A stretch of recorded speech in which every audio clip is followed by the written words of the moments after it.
स्वराज्य संवाद न्यूज, जनतेच्या हक्काचं व्यासपीठ।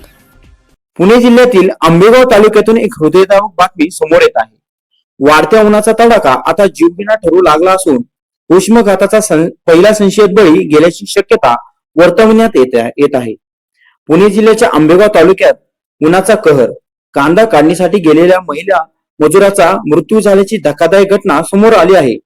नकुशा बाळू सुपे असे या महिलेचे नाव असून या घटनेमुळे संपूर्ण परिसरात हळहळ व्यक्त होत आहे। मिळालेल्या माहितीनुसार मूळच्या वाडा सुपेवाडी येथील रहिवासी असलेल्या नकुशा सुपे या सध्या आमोंडी येथे वास्तव्यास होत्या।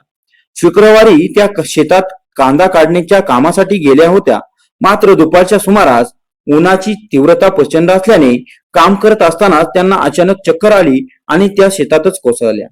सोबत असलेल्या इतर कामगारांनी प्रसंगावधान राखत त्यांना तातडीने शिनवली येथील खासगी रुग्णालयात उपचारासाठी दाखल केले, मात्र त्यांची प्रकृती चिंताजनक असल्याने त्यांना पुढील उपचारासाठी घोडेगाव येथील ग्रामीण रुग्णालयात नेण्यात आले। दुर्दैवाने तेथे पोहोचण्यापूर्वीच त्यांची प्राणज्योत मालवली होती। डॉक्टरांनी तपासून त्यांना मृत घोषित केले। नकुशा सुपे यांच्या पश्चात पती, एक मुलगा आणि एक मुलगी असा परिवार आहे।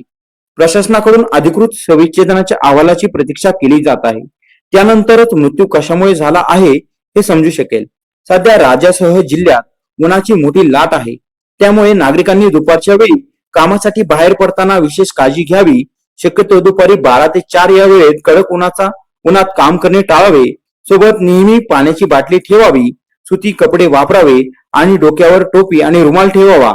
शरीरातील पाण्याचे प्रमाण कमी होणार नाही याची दक्षता घेऊन स्वतःला उष्माघातापासून सुरक्षित ठेवावे असे आवाहन प्रशासनाच्या वतीने करण्यात येत आहे।